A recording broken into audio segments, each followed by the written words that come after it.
This is Pilgrim Poker. This is a game for 2 to 6 players. Now the key idea in the game is that when you draw a card, you will hold it up facing forward, which means you cannot see your own card, but you can see everybody else's card. So if this is your card, you will hold it up like this to let everyone else see it, but you don't know what you have. Now the cards in the game, they go from 1 to 30. Okay? The basic idea is every round the highest card will win.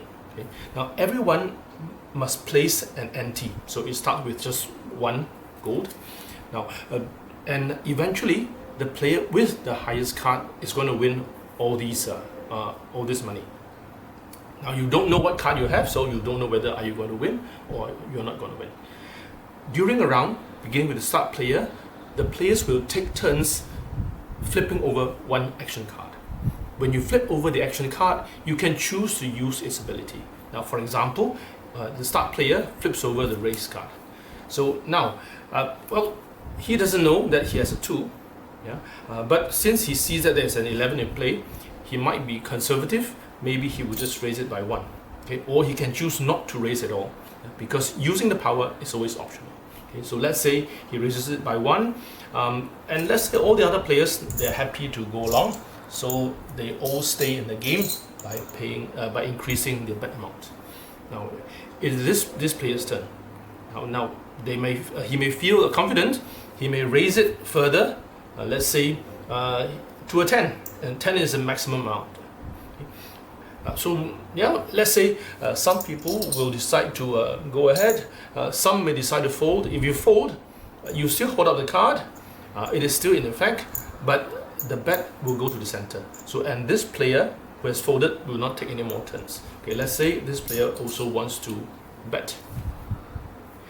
Now, when you do a side bet, when you look at the other players, okay, to do a side bet, that means you are challenging another player to a 1-to-1 duel.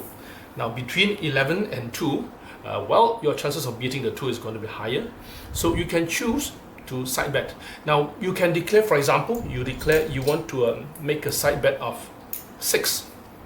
Now if this player decides to accept, you resolve it only at the end of the round. But if this player feels that he might lose and he wants to decline, he must pay you half this amount immediately. Okay? And you will take this money immediately. So this is how a side bet works. Now, a change card works now that this player has exited the round, so this player will take no more turns. Now let's say this player accepted your side bet, so you would keep the money here as a reminder. He will feel that probably he has a small card, so he can choose to use the change card. When you do that, you discard the card and draw a new one. Now, for this player, he cannot look at his new card. He has to hold it up like this and to show it to everyone else. So this is the basic structure of how it works. Now, what turns things around a little bit is there are 3 of the cards which have special abilities. Now, we know the cards go from 1 to 13. Now, when there is a number 4 in play, the change in rules is for that round, it will be the smallest card that wins. Right? So if we look at this example here, you have a 6, but let's say if you have a 4, okay? And of course you don't know that you have a 4, okay? You will be holding up the cards like this. When you have a 4 in this round, it will be, now it will be you winning. Okay? Now previously, if this person has kept a 2, then this person would have won that round. Another special card is the 8.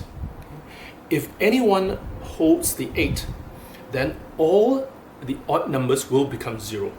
Okay, so let's say you have an 8. Okay.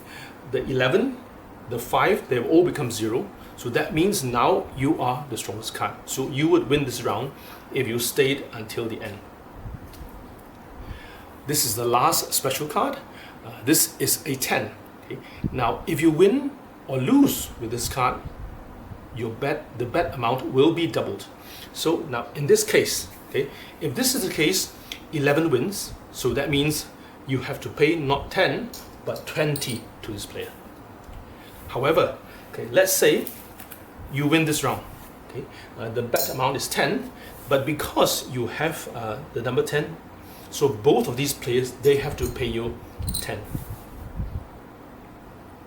So this is how Pilgrim Poker works. You play until one of the players go bankrupt, and whoever has the most money at that point wins, or you will complete a certain number of rounds depending on the number of players.